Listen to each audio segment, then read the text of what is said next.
Okay, we are now live. All right, welcome everyone. Let us begin by acknowledging the traditional stewards of the lands we are all collectively standing on. We show gratitude to the Tongva people, past and present, for caring for this place that was stolen from them and that we now call Los Angeles, but was first Yongna. Let us remember the violence created by the mission system in California that continues, and that the Tongva and other California tribes seek federal recognition and autonomy today. I invite you to acknowledge the ancestral people of the land you are currently standing on by sharing their names in the chat, and to consider what actions you can take to help Indigenous people gain autonomy today.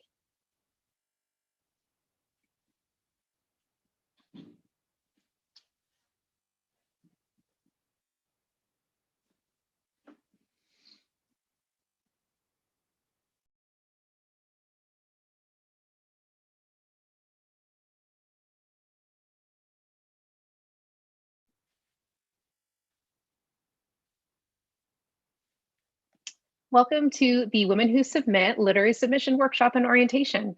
We begin today's program with the Building Community with LA Presses and Panels. I am Noriko Nakata, a member of the Women Who Submit leadership team, and your technical support for today.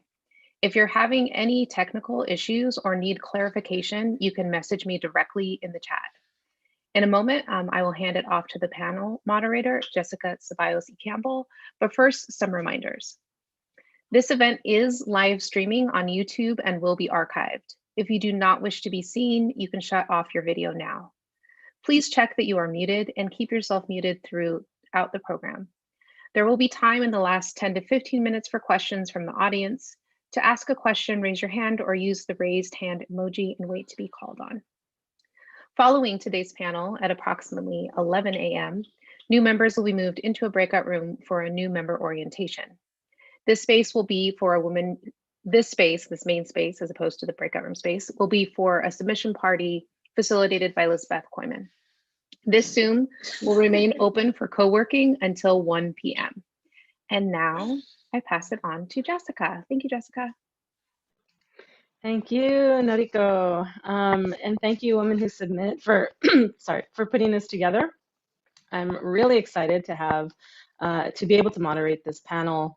So just to, we're limited with time because I think our conversations are gonna be pretty good. So I'm going to limit the bios, but I do want to welcome everybody. On our panel is Neela Banerjee, the managing editor at Kaya Press. Hello, Neela. We have Viva Padilla, who's the editor-in-chief at Dryland. I'm really excited to speak with you, Viva. And then we have CD Eskilson, who is the poetry editor at Exposition Review. And then we have Olivia Taylor-Smith, who's the executive editor and co-founder of Unnamed Press. Welcome, everybody. So all of the presses are unique in how they represent LA, right? So we have Kaya Press, who publishes Asian Pacific Diaspora. We have Dryland, which was born in South Central LA and aims to publish BIPOC writers. And I'll add using a very accessible submission process. So we'll talk a little bit more about that. And then we have Exposition Review, which was born out of the former USC Master's Writing Program and develops programming specific to the LA literary community from the inherited lens of the writing program, right? Who a lot of those participants who are active in that are still engaged with this press. And then we have Unnamed Press, which publishes worldwide literature from a Los Angeles lens, which is diverse in genre, cultures, languages, and themes. So I want to ask everybody, and I think we can all kind of have a conversation and like speak freely, so we don't have to be muted. But what does community mean? Let's just get on the same page. Like, what does community mean to each of us, right? Or to each of you as publishers, as editors? Just a definition, quick definition. We could start with CD. Yeah, it's great to be here. I'm excited about this question. Community to me, working as an editor, as a writer, as somebody who wants involved in that community is, as much as it's about actions within creative spaces, it's also about like an intention and mindset to the physical and digital act of congregation. I think this is about committing to supporting equitable access to knowledge and resources, understanding our position as people who, whether we work against it or not, are gatekeepers, and trying to interrogate that and trouble that as a literary journal or as a place that presents literary programming. So I think that means understanding the different circumstances and well-being of the people that we're trying to reach, or the people we're trying to speak to with our content. So it means trying to be an accomplice in the presentation of that content to people, and allowing for the most creative expression possible through different formats, different opportunities to submit, and different opportunities to present other people's writing and expression. So it's just this constant cognizant like acknowledgement of being gatekeepers and having that privilege and opening that up and kind of breaking that down. Okay, that's great. And then Neela, what does community mean to you? Yeah, I think for Kaya Press, community really means collaboration in multiple ways with our authors and designers or interns, anyone who works with us. But it's always, I think, Kaya has been around, excuse me, for 26 years, but in Los Angeles for the past 10 years, and that has been a rebirth. And so, since being here, it's been a lot about collaborating with the LA literary world, which is such a welcoming place, and I think being able to think about, so I think those two words for us: collaboration, participation, whether we have a booth anywhere and we can invite 5-year-olds to come publish with us, or create spaces inside our press. We're really working towards creating imprints and inviting the community in to really understand how we're thinking of publishing as a political space and wanting to open that up. Yeah, Kaya Press, by the way, for those who don't know, have the best booth at LA Times. Like, it's always the funnest. They have like the couch and the whole, it's amazing. It's always great events. I can't wait till that happens again. And then Olivia, how do you see community? Yeah, I think, the idea that CD brought up of just, I think there needs to be so much more transparency in publishing in general and how it works. There's always been this idea that things are secret and you need to know someone to know and, be really connected. And I just hate all of that. So we do try to make things, I try to do as many panels and things as possible because people usually just don't really know how publishing works. So I think more people need to just talk about it in really simple ways. For us, when we think about community, we're really thinking about our community of readers who are all over the world at this point, and just finding ways to make news stories accessible to them. And there is our community in LA, which I felt very disconnected from for obvious reasons over the past year. So I've been trying to just think more about how do we build community in a purely online way, because that has been what we've had to focus on for the past year, which is really about connecting people to stories that they are hopefully excited by, and how do you communicate that? Yeah, that's great. And it is, I guess, community can be flexible in the way that we look at it and the way that we think about it, especially now, right? We know with the online stuff and pandemic, it changes, I guess. And then Viva, how do you define community? How does your press define community? Hi, Jessica. Thank you guys for having me. Yeah, community. I think what's interesting about LA is that it's so fragmented. So we don't have like a base of like literary stuff. So I think what's really important is building community, finding poets, for us, especially people who we encounter, like a lot of people who have never been published before, people who don't think that they're poets. And I, try to get them to submit and get them to work on their stuff.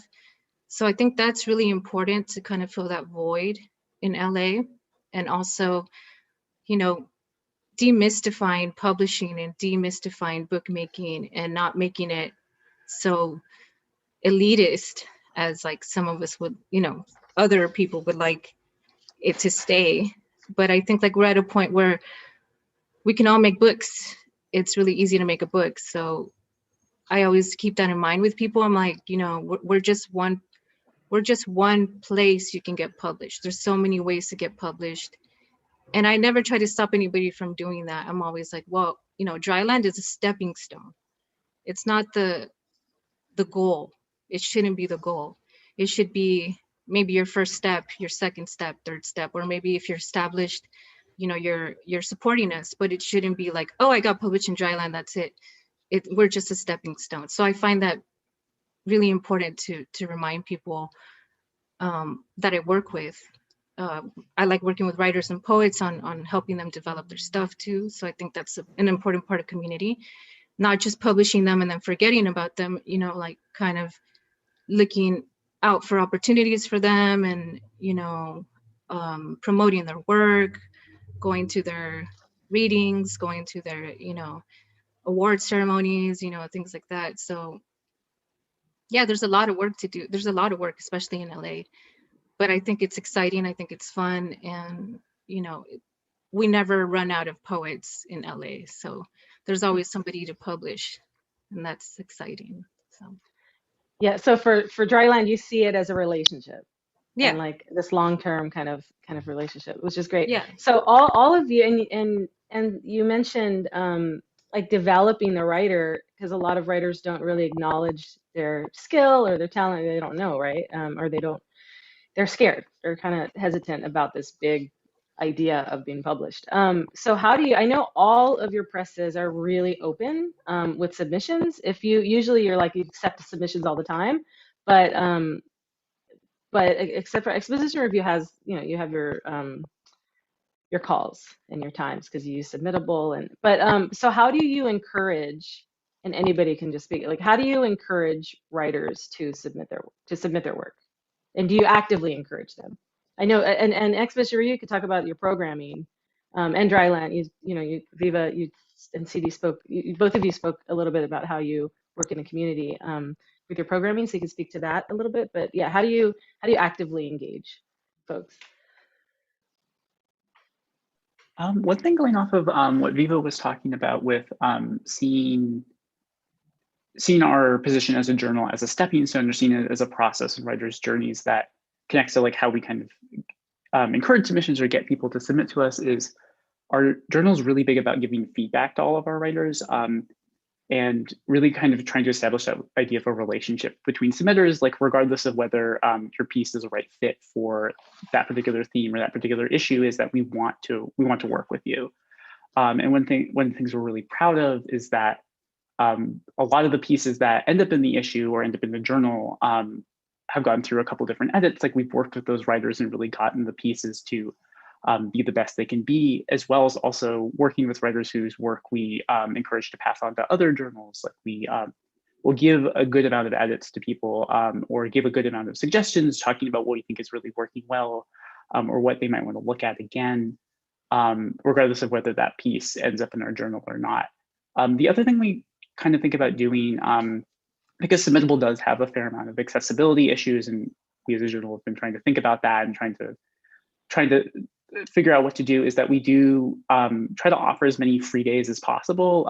This last reading period, we had free submissions on Election Day, on Giving Tuesday, and I believe 2 or 3 other different days that we try to announce to the community, like, this is an opportunity to submit, this is an opportunity to get your work in for free. And we're also different programming groups within LA we try to reach out to, like Lambda Literary. We used to work with Pen Emerging Voices when that program was still going on, and talking to those people about reaching out for those submissions, trying to get people who typically don't submit to submit to us. So those are just some of the things we think about. Wow, that's super encouraging. Like, I know some folks are hesitant about submitting their work. They're for whatever reason. But that's exciting to know that there is that relationship, that possibility of feedback and all of that. That's amazing. Anybody else, like how you? One thing that I started this past year, because I really just felt like there was more work that needed to be done and more that I could do, is basically if you are a BIPOC writer and you want to send me 25 to 30 pages of your manuscript, I will give you editorial feedback on it. And you can email me at olivia@unnamedpress.com. And I just started putting the call out for that on social media, like every so often. And yeah, email me. And as far as Unnamed Press goes, if you send a submission to our email address, info@unnamedpress.com, I hate that we can't reply to everybody. I mean, we're getting a lot more than we ever really thought we would. But we do look at everything that comes in.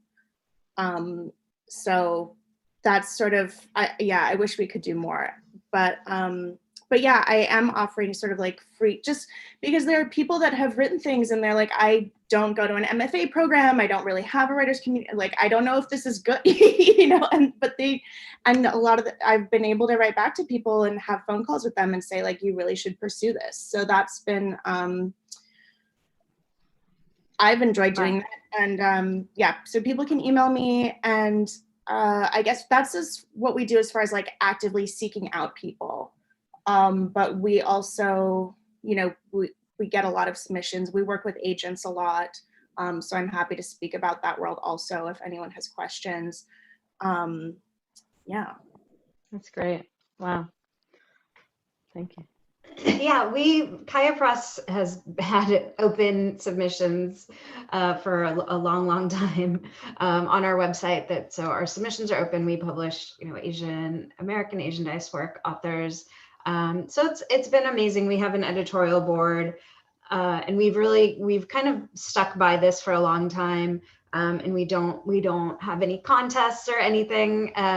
So it's just been a way. I think it's really amazing to see how many things come in, and that it's just a way for people to really, feel free to submit at any time.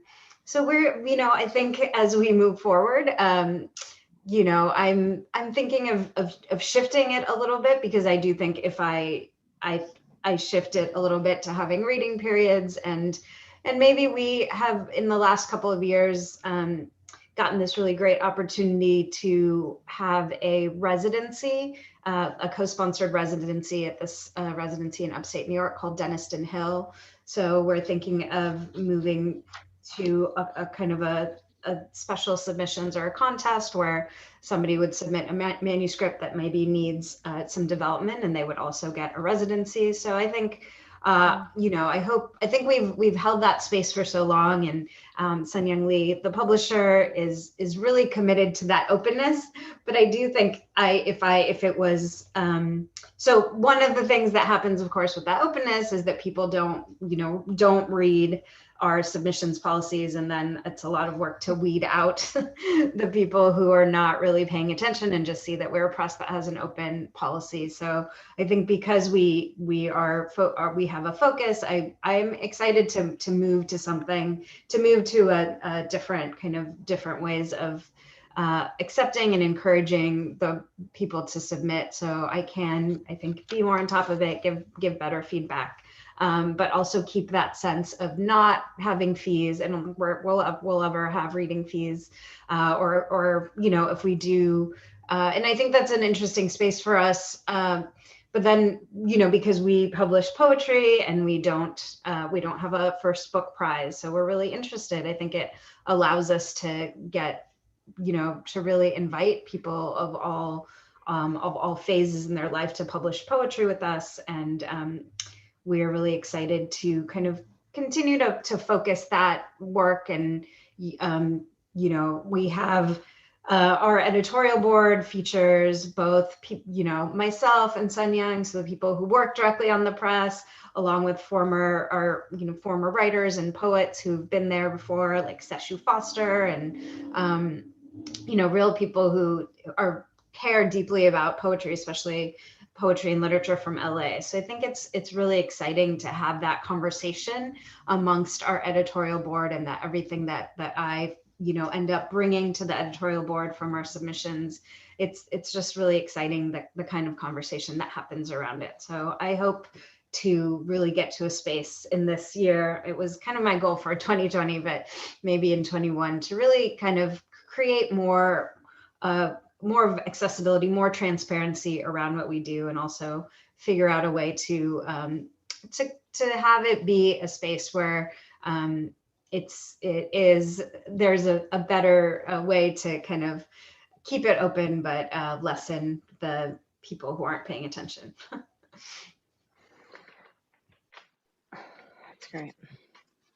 Yeah, it's a little trickier now to find people to publish. I think before the pandemic, it was a lot like easier. I could go to events and just be like, oh, I liked your work. Can you submit it? Can you send it to me?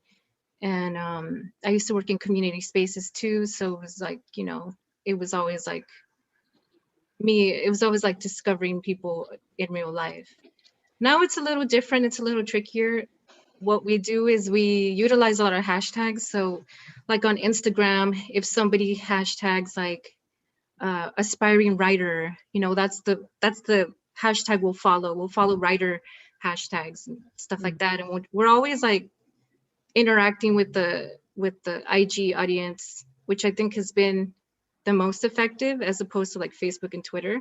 For some reason, like people are just more interactive there. So we've been reaching a lot of like younger folks, a lot of younger mujeres especially. So, it's kind of been like a tricky time, but I think what's been helping a lot also is being in contact with like OG writers and OG poets and artists, people that are like, yeah, I'll tell my students about you. Yeah, like I'll spread the word about you. So I think that's a really important like way to just keep the connection alive, even though it might not be the most perfect system right now. I think it's working for us. In terms of like accessibility, yeah, we were kind of hesitant to go to Submittable because I felt like, well, everybody's like on Submittable and people are just going to look at the journal and be like, oh, that's a place to submit to, because Submittable puts you on lists and all kinds of things and stuff like that. So I was like, oh, I don't know if I want to be a part of that and just have a bunch of random people submit to us. But it's been good. It's been weird. We've been getting like submissions from people who probably would never even read us, but they just see us on a submittable list, and so they're like, okay, I'm going to submit there. So there's a part of that that's kind of a bit spammy in terms of submittable. Yeah, it's like not authentic, right? Yeah, it's just weird, So, but I've been able to weed that out. We read with intention, so we don't just like read submissions and say, oh, this sounds pretty or this sounds nice, so let's publish it. No, we really go into the piece and we're like, okay, what is this poet intending with this work? So intention behind it is really important to us in terms of publishing, getting somebody's work in our journal. But yeah, accessibility is super important. I've always told people like, hey, you don't have to use Submittable. You can email it to us. You can text me a poem. You can send me a voicemail with your poem. You can, take a picture of your poem and submit it to me. Like it doesn't have to be all like through Submittable, or you don't have to do any of that. Like you can just get your words to me in any way, like as long as I get your words somehow. So I've even thought about doing like a PO box and kind of like doing more old school stuff. But that I'm just thinking about that. But yeah, I think it's super important to just make the journal a place for people to explore, like an exploring grounds. So a place where people can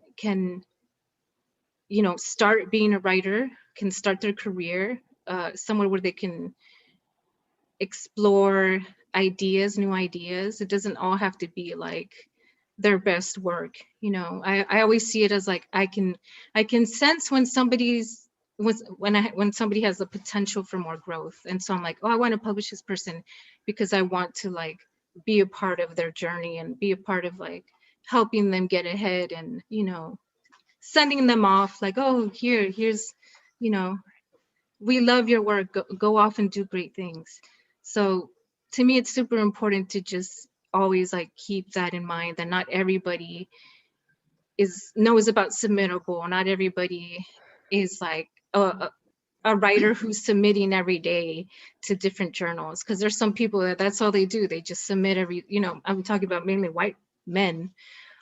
Every day they're just submitting and submitting. That's their thing. And, you know, we have to kind of be real and be like, well, in our culture, primarily Black and brown folks, we don't have that culture of submitting and the literary institutions that are backing us up. So, you know, to make it as easy and painless as possible is my goal. Yeah, I always wondered how, because so many presses don't take hard copies of manuscripts like at all, and I always wondered why. Like that's completely because of the presses. You know, they always say they just get too many and they can't. So it's always been because of their concerns. It's not because of the writer. You know, they don't care about the fact that sending a hard copy is actually easier for a writer, right? But it's so now folks want to send their work, right, to all of you, to your presses. What are you looking for in how they send it and what they send? Yeah. Their voice. I mean, are you looking for uniqueness? Yeah.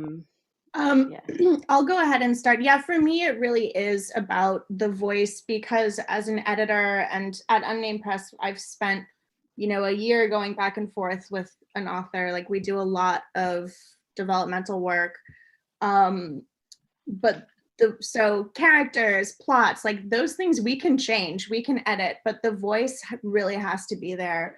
It has to be authentic, it has to be unique. And so that to me is the most important thing. And usually I know within 20 pages if it's even right for Unnamed Press, because we can only publish 10 to 12 books a year. So yeah, I think definitely you want to take the time to hone in on your voice, and you want to be able to write an email that gets to the heart of you and your work and what sets you apart from other people. And I would definitely spend a lot of time, you know, if you are emailing submissions, to look at the press, what they publish, and to make sure that you are presenting yourself in like the most exciting, interesting way possible. Because, and I hate, this probably seems very common sense. I hate that I even have to say it, but there's a reason why I'm saying that. And yeah, it is crazy. The sort of aside about white men is really insane, because, you know, if there's a white man who I say for whatever reason, you know, sorry, your book is not the right fit, he will still continue to email me every other thing that he's written, every other manuscript. And if for whatever reason, a manuscript written by a woman is not the right fit, it doesn't mean I never want to hear from you again. You know, you can always still try something else, or maybe you have, you know, I don't really publish historical fiction, maybe you have a memoir. Like there are different ways to keep in touch and keep talking, you know, within reason. And so I think that's important. Like a rejection doesn't mean no forever. It just means this one project just wasn't right for whatever reason. Wait, and when you say voice, and everybody might have a different opinion, like what do you mean by that for some people like, who don't? For me, I mean the narrative voice. Like who is the character? What is the story? What is the point of view, I think is really important. And the style, you know, what is the tone? What is the atmosphere? Like that's sort of what when I'm hearing the voice, when I'm reading something, you know, especially for a novel or a memoir, those are the things that I'm looking for.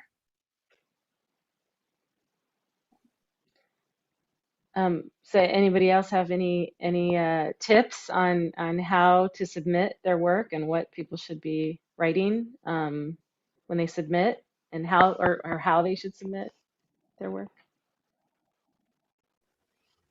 It's funny because I feel like when I read submissions, I can tell what if the poet has done any work or not.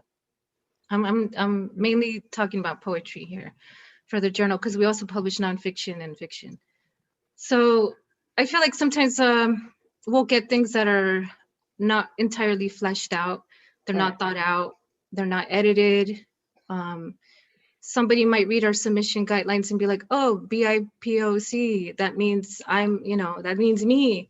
So I'm gonna write a poem about avocados and nopales. And I received so many poems about avocados and nopales that you have to like make sure that you're like Olivia said, your voice comes through.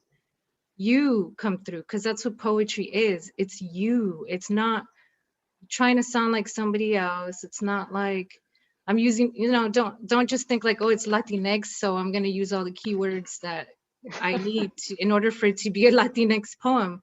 No, your experience is so unique, and that's what we want to hear. That's what we want to like know about. And creating art out of your own experiences is difficult. And we really appreciate the people that put work into it. And so like when I read something and it hits me, and like I usually operate on gut instinct. I'm usually like, whoa, oh my God, that one hit me. I gotta accept it. I gotta accept it. So I very much operate from that. If it captivates me, like it just like does something to me, it's usually an acceptance. And if I feel nothing, and if I feel like, oh, that was interesting, or I'm like, because I'm always thinking about the reader. I'm like, what is gonna make the reader even want to read this? Somebody who's never read poetry before, because we sell most of our copies in Compton. So we sell most of our copies of the journal at a Compton coffee shop called Patria. To this day, they've probably sold about 100 copies. And I have never had any other spot sell that many copies. No bookstore has ever sold that many copies. So we're selling them to people who are just coming into the coffee shop. They're not literati. They're not trying to go to a bookstore. They're not trying to even find poetry. It's not like, oh, I'm gonna go, get coffee and poetry. That's not happening. To them, it's more like, what is this book with all this art, that is calling to me. So I see the journal as like a way to call to people. So your poetry has to call to people. It has to connect with them. So if you're speaking above people, if you're like talking down to them in your poetry, we're not publishing you. If we feel like you're trying to connect with the reader, and you're like, you got like this universal thinking, this cosmic kind of voice, then we're kind of like, okay, this is what we're looking for. And it doesn't matter if you use Latinx keywords, if you sound one way or another, as long as like what you're writing feels true to you, and we can find that. So as a poet, like try to tap into like that spiritual realm where like you can connect with anybody who reads your poem. And it's really difficult work. There's so many poets in LA. Everyone's a poet, but like putting in the work, really like working on your artistry is super important, because that's what we're looking for. We're looking for the best. And we've only been around for 5 years, and we haven't, we're still developing basically, but I'm always looking for like the best, whatever that means. It's really subjective. So it's also like something you can't worry about. Like, oh, is this poem, am I the best? Is this the best? You be your best. Like, be your best when you're writing, and then trust that that's going to resonate with somebody, especially with people like us who are like trying to publish people that are really trying to do great things. So Yeah. yeah. I think it's great. I think it's great that you,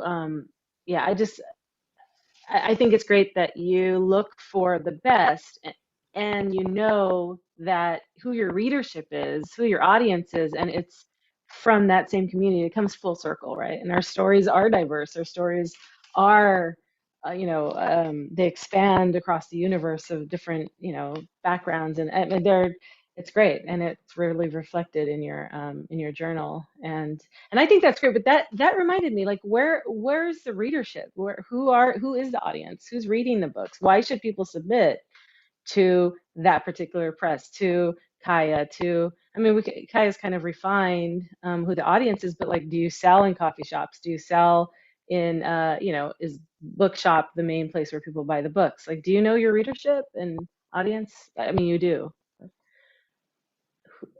Who's reading your? I mean, Kaya's, I think have been thinking about this a lot, over the last few years, which is, we might have a particular focus that we publish Asian, Pacific American, and Asian diasporic authors, but the work is obviously for everyone, right? There really is, we are publishing books that we think are important, and I'm sure everybody here kind of knows that you all read, across all boundaries, across international boundaries. And so I think that's really exciting for us to know that, our readership is all over the country. We have a distributor, and we just, are able to distribute our books widely, but we also sell on our website. And I think, especially this year, in such a difficult year,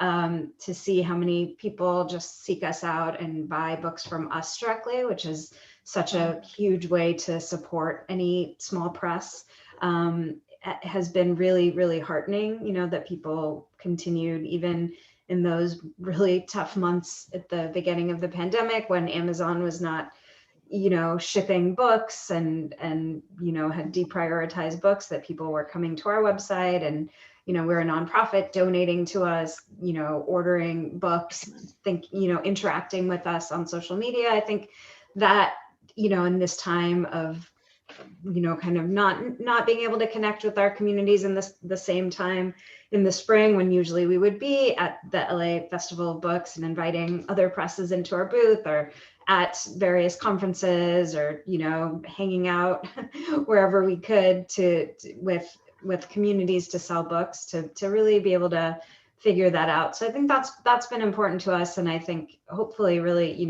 something that this community understands, that I think we've started thinking about this a lot. I mean, I worked for the press for about 8 years, being in spaces, being in a big public space, and having your books out, and having white people come up and be like, wow, these books look amazing. What are they? And we're like, oh, we're an Asian American, Asian diasporic press. And then they walk away. They're like, oh, I guess not for me. And we're like, okay, so does that mean that you only read, books by people who look or have the same experience as you? That seems really limiting. And so we've, really tried to turn that into kind of a campaign, and be like, think about all of the books that are the books that have books and writers that have inspired you the most in your life, and think about how many BIPOC writers there are in that, international writers, and really our books are out there as part of American and international literature. And I think that is what is so important, I think, about press. And I think in LA too, like, since we've moved to Los Angeles and really seen this amazing all of the writers who are so amazing here. I mean, I've had the opportunity since moving to LA to work at the press. I teach writing in multiple communities and at universities, and all of these amazing Los Angeles stories that, Dryland is publishing, Exposition, all these that I think are being missed and have not been told, and are kind of marginalized in the larger landscape. I think these are the things that really drives me as a reader, as a teacher of writing, and as an editor, to really be like, what are the stories that are not being, that are kind of not being seen by these places, and then kind of putting those out for all readers wherever they are. Yeah, that's true. And then there are the writers who are like capitalizing, right, on our stories, and it's not us who are. That's a whole other CD. I'm curious, who's reading Exposition Review? Yeah, It's been interesting to kind of figure out in the last like 3 years that that I've been involved, because I started out like as somebody who read the magazine before I was involved in it at all. And one thing that really kind of surprises me is how many, like, just the amount of local submissions that we get, and then how that kind of correlates to people who talk about how much they read the journal. So I feel like a lot of our readership comes from people who have a vested interest in understanding or being part of like the LA literary community, which is always really encouraging to see, as a being like LA based or having origins in LA, and seeing that kind of translate to people who are reading it and being excited about it has been really cool to kind of see continue or morph in different ways as kind of things move more online. We get a lot of interesting crossover, I've noticed, from people who are interested in multi-genre writing, which is kind of like a strength that we've kind of been leaning into in the last couple of years. Is that like hybrid, or what's multi-genre? Yeah, and that even that like kind of meaning a couple of different things. Like, we're really excited to have like an experimental section that people, our readers, seem to respond a lot to, as well as being one of the few journals that does stage and screen. So I guess what I mean by that is that we have a lot of, I get the impression that a lot of our readers are really interested in writing across genres, is writing into being able to like write a play, or write a play that's also like a performance piece and also a poem. I get the sense that we have a lot of people who are excited about experimenting, and like that we're able to kind of present that being an online journal. Has been kind of cool to see, is what that's kind of the audience that we're finding ourselves into more. Yeah, and that's for those who aren't familiar with Exposition. They publish screenplay, like excerpts, right, of screenplays and like plays and all kinds of stuff. It's pretty amazing. It's a great press. You should check it out. For those of you who have experimental work. And Olivia, who's reading? Dear, yeah, you have so many books that are so like everywhere, all over, and then you have translations, and which is unbelievable and fantastic. Yeah. Yeah, who is reading is just in general is something I think about a lot.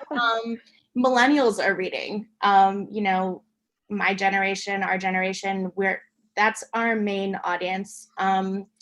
We've spent a lot of time and energy in maintaining relationships with, we're fully distributed, but it goes a long way, I think, to just maintain relationships with indie bookstores to make sure that your books are the ones that are on the front table, getting hand sold, getting recommended. Word of mouth is still really how you tell people about books, which is why I think Instagram has become such a great tool, as Viva mentioned, because it feels more intimate and more personal, and like this like friend is recommending a book to you.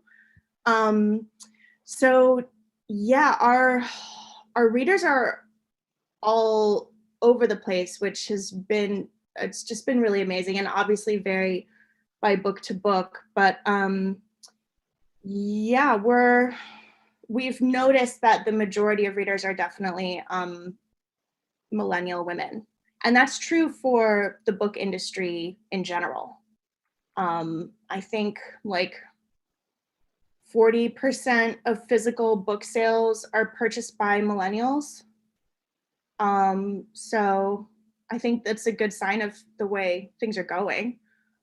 Is there a theme that's particularly, interesting to millennials, or?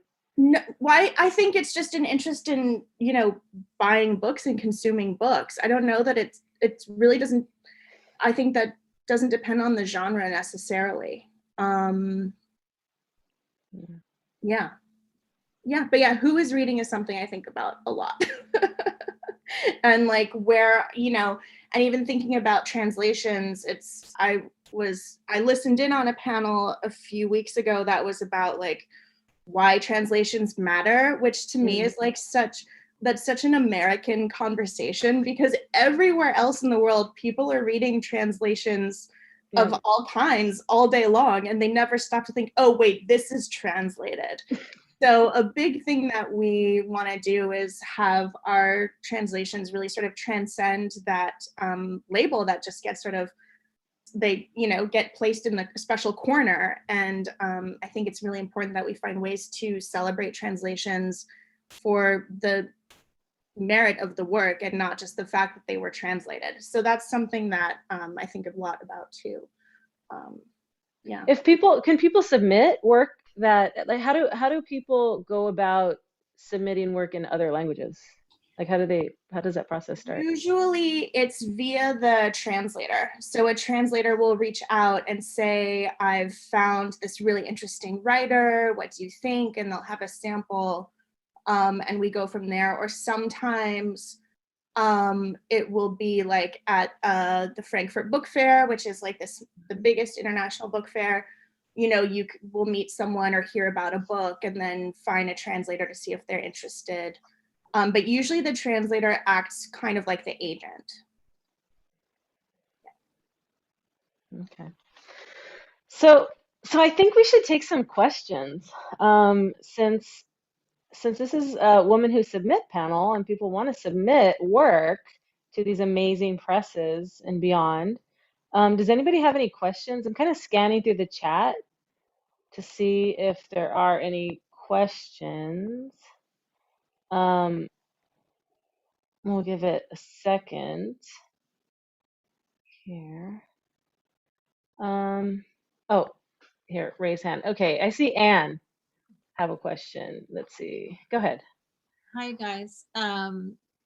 It's just a quick question. It sounds like a lot of you are teachers. I teach high school students, and sometimes one or two of them will really strike me as just so promising, and I want to encourage them to submit places. Do you guys look at young people's writing? Do you encourage it? What would you tell me to tell them?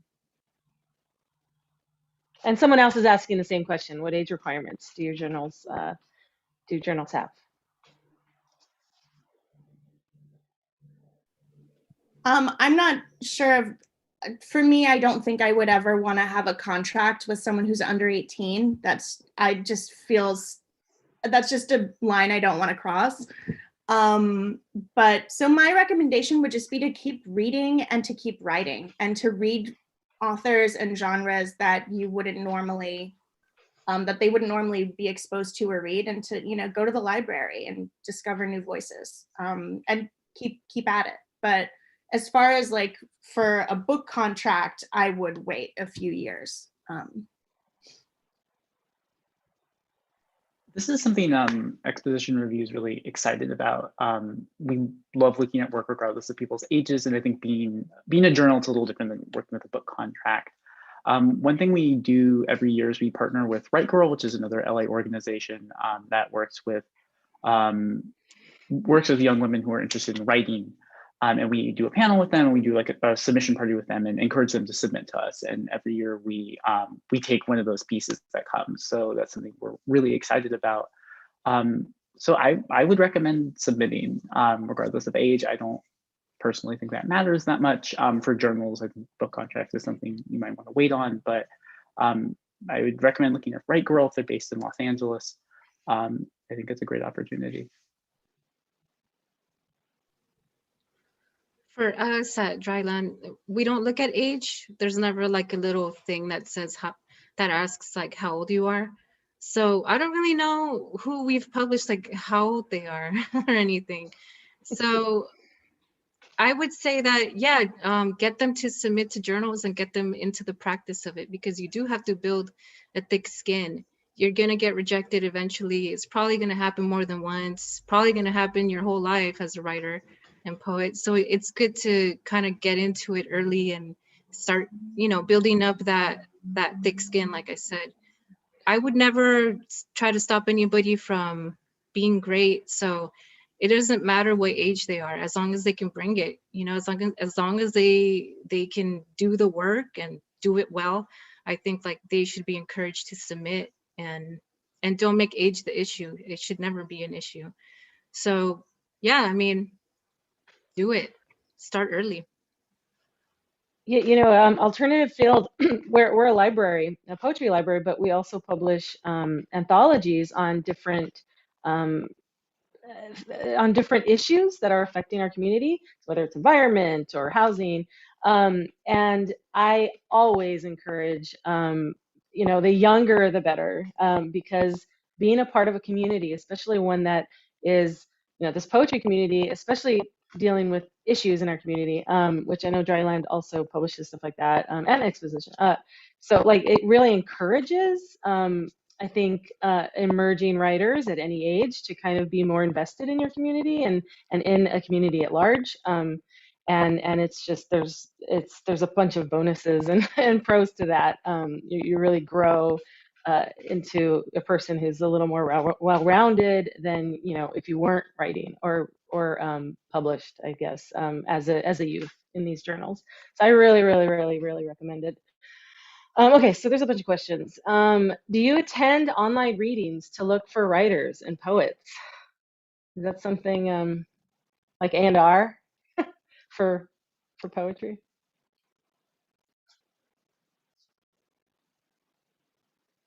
To any of you? I mean, I used to do it in real life, but no, I don't really go out to online readings.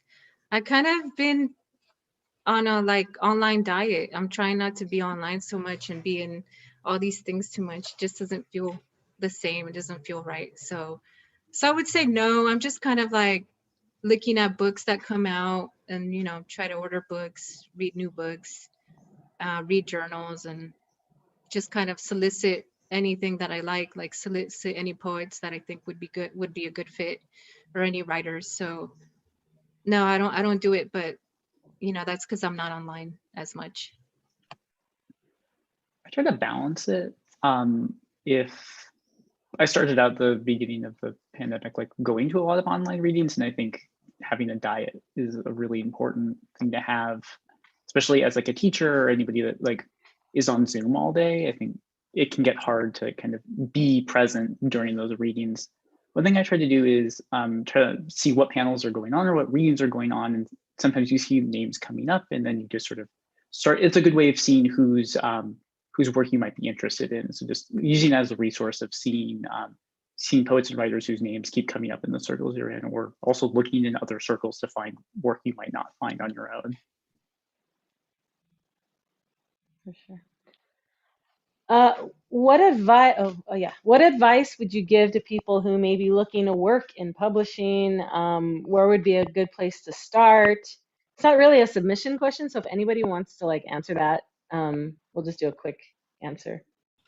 I think it's so great to I think probably everything from Women Who Submit, or all these different places looking for volunteers, looking for interns of some sort, or just connecting. I mean, well, I'm sure everybody here is happy to share their information. So I think that's a really great way. In LA, Los Angeles, there's so many places, and I think other just being involved, following lists of a lot of, I think, bigger lit mags are looking for readers, which is a really great process to really learn about the submission process. I think I'm a writer as well, and so one of my favorite parts of being at CHI is to really look at the submission process, be in on those editorial conversations, acquisitions conversations, where you see, wow, we're really getting down to that nitty gritty. So I really advise it. Look, if you have a journal that you like, or write, when I first started,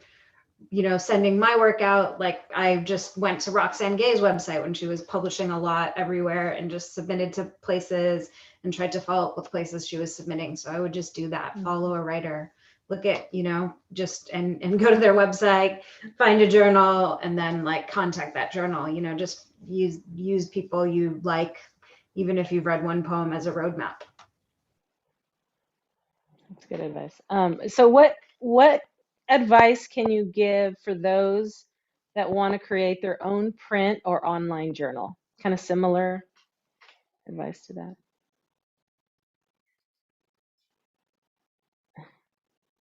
I think things are super easy nowadays. Like, I remember when I was first creating things, I was using Microsoft Publisher, I think, to make zines and things like that. And so, it was a headache back then. Now things are super easy. And I think like just starting anywhere is key. Start online, start, with some handmade zine, like I said. I think it's just starting somewhere. Take a step. It doesn't have to be all perfect, and because we started online first, And then I got bored with that, and I was like, all right, I'm gonna do it into print. But I had already had the skills to create something in print. So I would say, like, if you want to learn how to make books, just start looking at tutorials online of InDesign, because that's like pretty much the industry standard to use Adobe InDesign. If you can use that, you can make anything. If you know how to use Photoshop already, you know, InDesign is just an expansion of that. It's just imagine a bigger workspace. So I would say just like start looking into how to create things yourself, learn how to make a website, learn how to just start doing it. There's no one way to do it, or one way to start. Yeah, and ask your friends for their work and stick it in there. And Yeah. there you go. You're published. Yeah. There's so many other, like, there, even for people who, you know, don't use InDesign, or if you're working with students, like there's so many like Issue magazine where you know, if you don't know layout or Canva, anything really, especially for students, where you can plug things in. They give you templates, like if you want to start that way, if you want to see how it goes. I'm not a great designer, and so I know, you know, if that's not your skill, I think it's really interesting. Collaboration is key. Like if you love to read and you have a friend, or you know somebody, or you find somebody on Instagram where they're posting cool stuff, just be like, hey, you know, do you want to do you want to collaborate? I think it's so much about that. For me, publishing is, because I don't have those skills, is that's some of the most fun, is, you know, that collaboration. Like I'm talking with the writer, and then we're finding a designer that jives with the work. So, you know, don't feel like you know, like I think some of us are out there, all these youngsters like know how to do it all, but like I think it is about, you know, trying to find somebody like who can make a cool cover for you. I think it's, and you can, again, like Issue, I was working with some high school students through a pen workshop. There's so many things that allow, you can literally just get the template and plug it in. So the barrier for entry is low, and you know, send it to your friends and family. Like it's just great. But also the other way, like really look what's out there. What do you feel like is missing? And then fill that hole as well. Makes sense. That's great. Thank you, Neela. So it's coming to that time where we're going to wrap it up, but I want to thank CD, Neela, Olivia, and Viva for all the work that you do. First of all, in helping to grow, you know, readership and audience and writers and all this stuff that you're doing in our community in LA. And thank you for your service to the literary community. And thank you, Women Who Submit, for putting this amazing panel together. I think these are some great people, writers. You know, contact them. You know how to find them on their websites. And good luck with submitting your work. Thank you all. Thank you, Jessica. Thank you so much to all of our panelists and moderator, Neela and Olivia and CD and Viva and Jessica. What a demystifying conversation this was. Really, really helpful for me, and I think for a lot of our members. Really, really cool. So I'm putting in